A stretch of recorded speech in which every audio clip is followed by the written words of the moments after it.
একাধিক জায়গায় আইএসএফ কর্মী দেখুন অভিষেক ব্যানার্জি তো ভয় পেয়েছে। আমি বারবার বলছি, আমি বলেছি যে আমরা আইএসএফ লড়াই করছি, আইএসএফ লড়াই করছি মনে রাখবেন। কে আইএসএফ এর হয়ে প্রতিনিধিত্ব করছে সেটা বড় কথা নয়, আইএসএফ এর উপরে ঝান্ডা আছে। অভিষেক বাবুরা ভয় পেয়েছে, ওই জন্য আক্রমণ করছে। এই আক্রমণ করে আইএসএফ এর কর্মীদেরকে দাঁড়াতে পারবে না। আইএসএফ এর লড়াই এগিয়ে যাবে।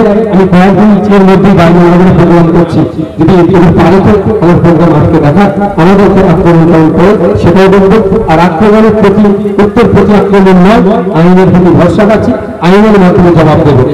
পুলিশের পারমিশন পাচ্ছে না আইএসএফ এর মিটিংয়ে, কি বলেন পুলিশের ভূমিকা কি দেখেন? পুলিশের ভূমিকা নিয়ে নতুন করে প্রশ্ন নাই করে নিরপেক্ষতা অভাব, কিন্তু যে পুলিশ বন্ধুরা অন্যায় করছে দেখতে 60 বছর চাকরি করতে হবে, এটুকু শুধু তাদেরকে বলবো।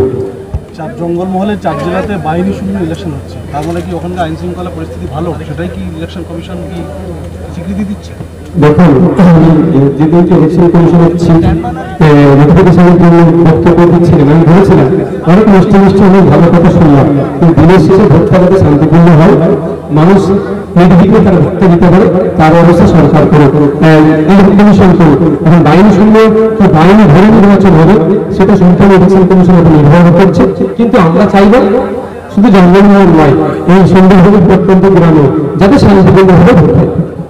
এক দেশ এক ভোট, এটা নিয়ে কি স্ট্যান্ড আছে আইএসএফ?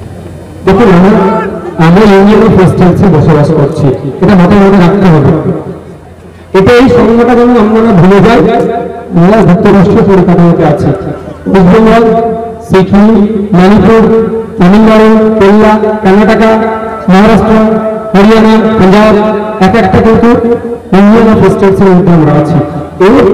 এই যে সংজ্ঞার উপরে কোনোভাবে আঘাত আসুক আমি চাই না, কারণ যদি আঘাত আসে আগামী দিনে আমাদের দেশের জন্য কত ক্ষতিকর হতে পারে।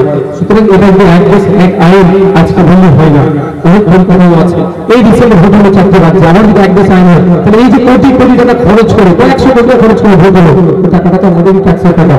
যদি উদাহরণ পলিসি হবে, এটা সর্ববৃহৎ ব্যাপার, জনগণের মতামত দিতে হবে।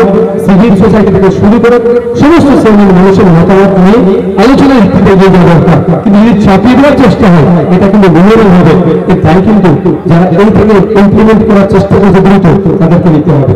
গতকাল ভাঙড় বিজয়গঞ্জ বাজারে একটি বামফ্রন্টের সভা হয়েছিল, সেই সভায় আমরা দেখলাম যে আইএসএফ এর একজন বিভিন্ন অনুষ্ঠানে অংশ নিয়ে বক্তব্য দিয়েছে, সেই মিটিংয়ে উপস্থিত হয়েছে এবং কত সবাই স্লোগান দিচ্ছে, কি বলবেন?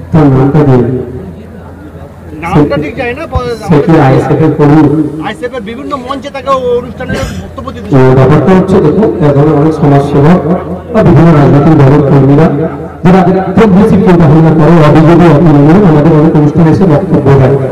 সেটা আমাদের অনুষ্ঠানে এসে বক্তব্য দিয়েছে, তিনি লেফট ফ্রন্টের কোনো প্রোগ্রামে দিয়েছেন, আগামী দিনে কংগ্রেসের প্রোগ্রামে বক্তব্য দিতে পারে, তাকে তো আমি ধরে রাখতে পারি না যে আমাদের থাকতেই হবে, এই ধরনের বাধ্যবাধকতা নাই।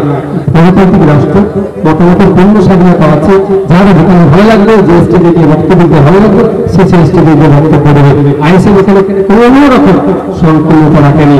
আইএসএফ এখানে স্বচ্ছতা, স্বতন্ত্রতা বজায় রেখে, মানুষের বাক স্বাধীনতা বজায় রেখে রাজনীতি করুক, এটা আমরা চাই। তবে হ্যাঁ, যদি আমাদের পার্টির মেম্বারশিপ নিয়ে থাকে, যদি কেউ এই ধরনের বক্তব্য দেয় তাহলে তার প্রতিক্রিয়া আমার থেকে হাত পাবো, কিন্তু পার্টির মেম্বারশিপটা